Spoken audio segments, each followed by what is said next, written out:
So as a follow-up to my previous video, I wanted to elaborate on another point that I made, and that is that there's always another echo chamber. In that video, I mentioned how shutting down echo chambers or hate sites or places where extremism is festering is essentially a game of whack-a-mole. You destroy one, and then more pop up. And you of course some people will get bored and not bother finding the new alternative, but those who do will hate you more for attempting to silence their views.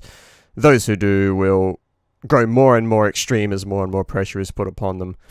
And we're seeing this now all over the internet as more places of open debate are being shut down, more marginalized views are being, what's the right term? Just censored. They're just being censored. I was trying to think of some creative witticism or something there, but no, they're just being censored straight up. People straight up aren't allowed to talk about certain things on certain platforms, whereas, 5 or so years ago, no one really cared. I mean, people might have cared, but they would have just called them retards and moved along, but a new order beckons, also it seems. It's amazing how much things have changed in just 5 years. I mean, think back to 2014. I was in my final year of high school, just finishing up, and things seemed like, well, they were on the up. I was, just your run-of-the-mill, I'm on the left guy back then, and yeah, I got pissed off that some right-wing politicians were getting elected in Australia, but fucking hell, felt like I'd know that would be the least of my worries in the coming years. Right now, it feels like my country is just tightening more and more and more on what people are trying to say and what views they're trying to express. I mean, just recently, Milo Yiannopoulos has been banned from Australia. I was actually thinking about going to see him the last time he came. Not because I really care that much for Milo Yiannopoulos' views. I find a lot of what he says very stupid. I think he's a product of, the lel fuck the snowflakes mentality, which is amusing and quite accurate, but people like him and Ben Shapiro use those platforms to push views that are pretty fucking stupid a lot of the time, which is their right. I am perfectly happy with their ability to speak. I think that anyone who wants to listen to them should be able to. It's just not something that I've heard it, and I find it stupid. But I do think that Milo is a very entertaining personality, and I do regret not being able to go watch him the last time he came. And it seems like I'm not going to be able to get another opportunity because the Australian government has decided that there are certain things that I'm not allowed to hear. And they banned him from the country for apparently his comments on the Christchurch shooting, which if you look on his Facebook, were not objectionable in the slightest in any way. And I encourage you to look that up for yourself. Maybe I'll put a link to it in the description. If I don't, just harass me in the comments if you want to have a look at that. But my country appears to do this quite a bit. Last month, David Icke, who is a conspiracy theorist, Jews control the world, reptilians and shit like that, was banned from the country despite having come into the country 10 times previously. Apparently since 1997, he's had 10 visits to Australia, and, I'm probably sure that none of the other times even got media attention, let alone a ban. But in this new order we are currently transitioning into, unfortunately, that is just how it is. There are certain things that I'm not allowed to hear. There are certain things that I'm not allowed to be exposed to according to my government. And unfortunately, I have no escape from this. I'm stuck here. Which is why I say to you Americans, be very, very thankful that you have the First Amendment to your Constitution and admonish the people who would attempt to squander it. The Second Amendment, whatever. Honestly, I know you guys really love that, but you can live without it. But the First Amendment, freedom of speech, freedom of religion, and a secular government, that is absolutely the most important right that you have. So hold on to it, because we don't have it here. We have an implied right to it, but we don't have it. We don't have a Bill of Rights. There's been debate for decades that Australia should have a Bill of Rights, but no, we don't have a Bill of Rights, so that's just how it is. But despite the fact that these methods are completely ineffectual, we are seeing more censorship from the New Zealand government. And although we haven't seen all of it transition to Australia yet, major ISPs such as Telstra have actually decided that, yep, we're going to start implementing blocks on our own accord. As I said previously, these are circumventable with a DNS change. It's fairly simple. But I've actually had to reinstall Windows to get a VPN working because the tap adapter would never install. I don't know if I mentioned that in the last video, but I've actually had to do some drastic changes around the place to actually, and to be able to just view the sites that I want to go on. If I want to see what's going on 8chan, what the zeitgeist is there, see what they're talking about, inform myself on what's, what's bellowing in these, or what's brewing in these internet echo chambers, I have to circumvent government blocks in order to do so, which is not the world I want to be living in. And it is a world that if 5 years ago you told me I'll be living in, I'd say you're ridiculous. Australia is a democratic nation. While we don't have a right to free speech, we have an implied right to free speech, and the government will respect that, but no.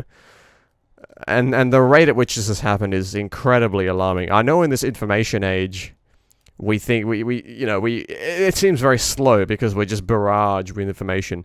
But 5 years is a very short time for these changes to happen. It's a very short time.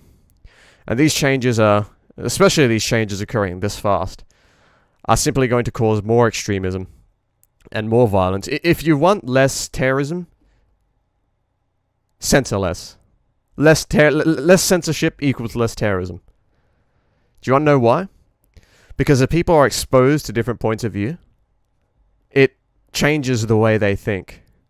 I denied global warming for many years when I was younger, but it was only being able to go on other websites and say global warming is bullshit and have people go, no, you're retarded, here's why this is stupid. And then hearing, internet personalities who are respected also saying, hey, this global warming thing is real, to the people saying it isn't, here's why you're wrong. Being able to be exposed to those different viewpoints was what finally, snapped me out of it. And I realized after studying it myself that, okay, I was wrong about this. And which is why I'm aware that radicalization, and I know it's what's the parallel between not believing in global warming and that shit? But you can be a radical climate change denier. It's very, very possible. You could get to the point where nothing would be able to convince you, and you'd get that by circle jerking with your friends in these echo chambers about how it's all the fucking government trying to control you and all that shit. And that's exactly what we're seeing right now, because more and more people are not allowed to express their views on open platforms where they can be exposed to scrutiny. And they're people who are speaking their views, or even just views close to them, even views that aren't even objectionable by any real standard. People like Marleyanopoulos and just stupid whack jobs like David Icke, who believe in lizard people. Like, I'm sorry, but I don't believe that I need to be protected from the views of David Icke by my government. I think that I'm more than capable of listening to his rhetoric and going, you know what, that's fucking stupid. But even if I wasn't, even if I looked at his rhetoric and said, you know what, this guy's right, well, it's even more important then, because I have come to a truth that I otherwise wouldn't have been able to come to by listening to his views. And therefore, his speech should require extra protection over the zeitgeist. It's as Christopher Hitchens said, you should never be lured. I'm paraphrasing the quote, but don't take comfort in the refuge of consensus. Don't think that just because, everything's good because my views are the mainstream views. Okay, what you need to understand is that there are other views out there, that people have different opinions to yours, and that their opinions, just hear me out here, maybe, just maybe, not guaranteed, but maybe, there might be some truth to them. But you'd never know if you never got to hear them. And that's exactly what the Australian government is doing. That's exactly what the New Zealand government is doing. Blocking speakers from entering countries. Denying people the right to hear opinions. Okay, that's what I think a lot of people need to understand. When you take away someone's right to speak, you're also taking away your right to hear their point of view. You are also taking away your ability to listen to what somebody else has to say. Oh, well, I wouldn't listen to what they say anyway. What they say anyway is abhorrent. Yes. But it's abhorrent to you. It's abhorrent in this current zeitgeist. Need I remind you, 15, 16, 17 years ago, where things leaned far more right-wing in the wake of 9/11, that your views would be marginalized. Your views would be considered dangerous. We need to stop the terrorists.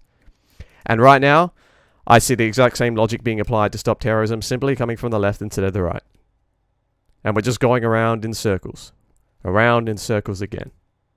I was fucking 5 years old when 9/11 happened. I don't remember much from that or the aftermath. I don't even remember the Bush years all that well. But I've read up on it. And I've read 1984, and I know where this leads. But we'll see. Thank you for listening, guys. Stay sane, stay safe, Be careful out there.